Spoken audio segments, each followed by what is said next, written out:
yaitu chapter 10 Device Discovery, Management and Maintenance. Ya, kita masuk bagian pertama yaitu Device Discovery, ya, bagaimana kita menemukan piranti-piranti yang terhubung dengan diri kita.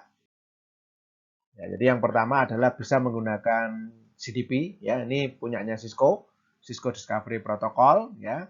Jadi ini bermain di layer 2 yang digunakan untuk memperoleh informasi tentang piranti Cisco yang terhubung melalui sebuah link, ya. Jadi CDP ini bekerja secara periodik, ya, untuk mengirimkan piranti-piranti yang terkoneksi dengan dirinya, ya. Jadi ini bisa berbagi, sharing mengenai tipe pirantinya, nama pirantinya, jumlah serta tipe interface-nya dan sebagainya.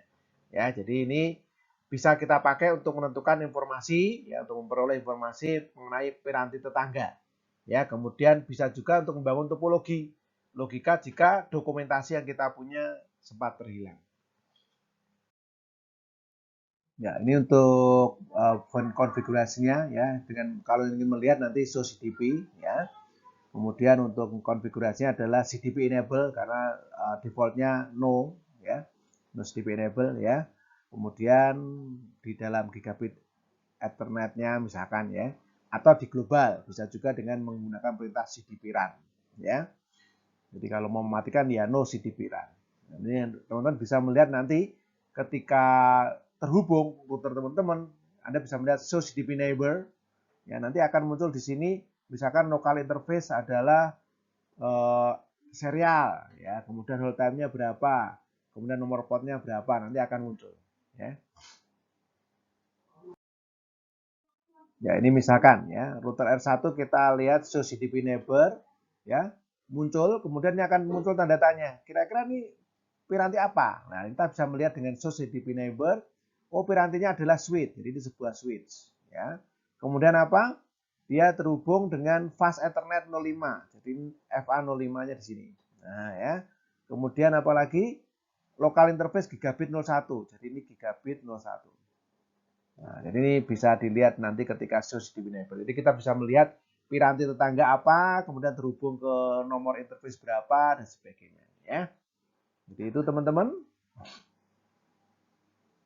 S untuk switch, R untuk router, ya.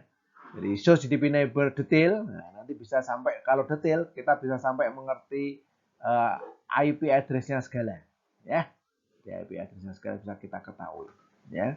iOS versionnya juga bisa kita ketahui. Nah, ini contoh yang lain, ya. Show CDP neighbor. Di sini terlihat bahwa ada dua piranti yang terhubung ke S1, yaitu router dan switch S2, ya. Dengan ini port ID dari routernya, ya, di gigabit 01, kemudian di switch-nya S2 adalah fast 04, ya. Jadi itu kelihatan. Nah, sekarang kalau kita melihatnya di S2, apa yang bisa terlihat? Yang terlihat hanya S1 saja. Ya, jadi R1 ini tidak terlihat oleh si S2. Gitu, ya. Nah, nanti teman-teman bisa melatih diri, ya, latihan dengan menggunakan paket tracer, mapping sebuah network menggunakan CDP. Untuk device discovery, selain menggunakan CDP juga bisa menggunakan LLDP, ya. Jadi kalau CDP itu miliknya Cisco, kalau LLDP ini lebih umum, ya. Jadi vendor netral, ya. Jadi ini sama dengan CDP juga, ya. Jadi bisa bekerja untuk melihat piranti yang terhubung dengan dirinya, bisa berupa router, switch, wireless LAN dan sebagainya. Oke. Ya, untuk konfigurasinya, ya, masuk di global mode, kemudian LLDP run, ya. Kemudian supaya lebih cepat, kadang-kadang di dalam interface-nya kita taruh LDP transmit dan LDP receive supaya bisa langsung mengirimkan dan menerima, ya. Kalau ingin mematikan ya no LDP run. Ya, ini misalkan S1 show LDP neighbor, ya. Oh, dia terhubung, di sebelah kirinya adalah router, ya, R1, kemudian sebelah kanannya adalah switch S2, misalkan seperti itu. Ya, berarti di router ini terhubung dengan FA05. Kalau yang di sini terhubung dengan FA04. Nah, ya. Oke, jadi itu gambarannya. Ya, so CDP, so LLDP neighbor detail nanti akan muncul sampai dengan nomor port, kemudian caching ID, ya apa istilahnya, MAC address-nya, ya bisa sampai ke dapat itu, ya bahkan nanti sampai ke IP address dan sebagainya. Ya, jadi itu teman-teman untuk show LLDP neighbor. Ya, ini untuk latihannya ya, let configure LLDP dan CDP. Ya. Ya, kita masuk bagian 2, device management. Ya. Yang pertama adalah pengaturan waktu, ya sistem clock, yaitu dengan perintah clock set. Ya. Tanggal 11 Desember 2015 misalkan ya. Selain manual seperti ini dengan clock set, kita juga bisa melakukan melalui NTP, ya, yaitu Network Time Protocol. Ya. Nah, NTP ini menggunakan UDP port 123, ya.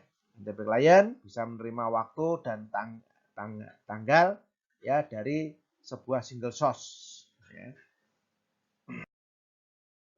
Ya, untuk NTP operation ya, biasanya kita menggunakan istilah stratum ya, atau yang paling berpengaruh ya. Stratum 0 berarti dia yang paling berpengaruh untuk mempengaruhi server-server waktu yang lain, ya.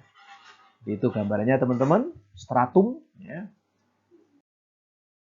Ini contohnya ya, kita misalkan ada NTP server di 209, 165, 225 yang disetting ya sebagai stratum 1 ya, kemudian dengan menggunakan GPS clock ya. Maka di dalam router kita bisa lakukan ini perintah NTP server 200 ya, jadi alamat NTP servernya berapa ya, kemudian hanya seperti itu teman-teman. Nanti ketika kita show CD NTP association, maka akan muncul ya source DP statusnya ini akan muncul apa namanya, misalkan dia menjadi stratum 2, kemudian clocknya sudah disinkronisasi dan sebagainya ya. Jadi kemudian muncul jamnya dan sebagainya. Itu gambaran dari NTP dan mendapatkan waktu dari NTP.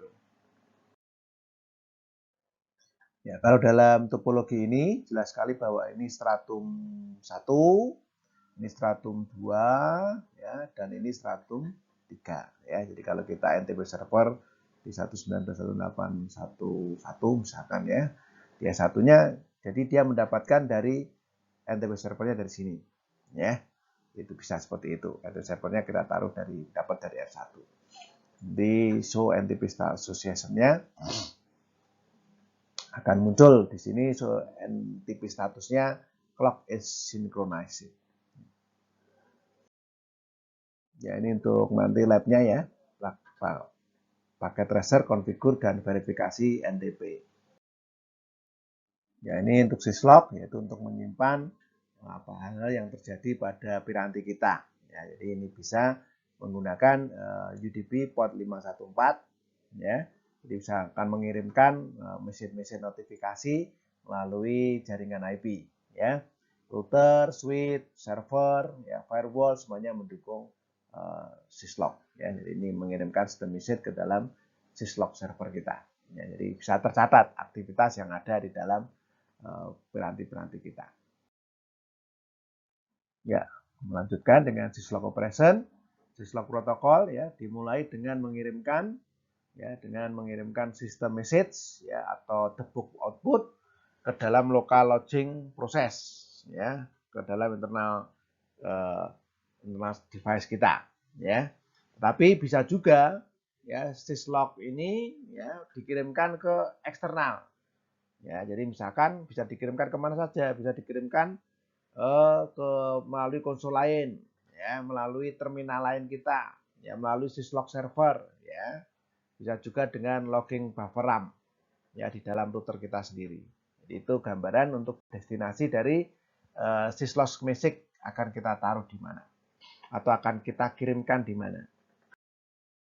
Untuk syslog message format, ya, piranti Cisco yang memproduksi syslog message sebagai hasil dari event-event yang ada dalam jaringan ya.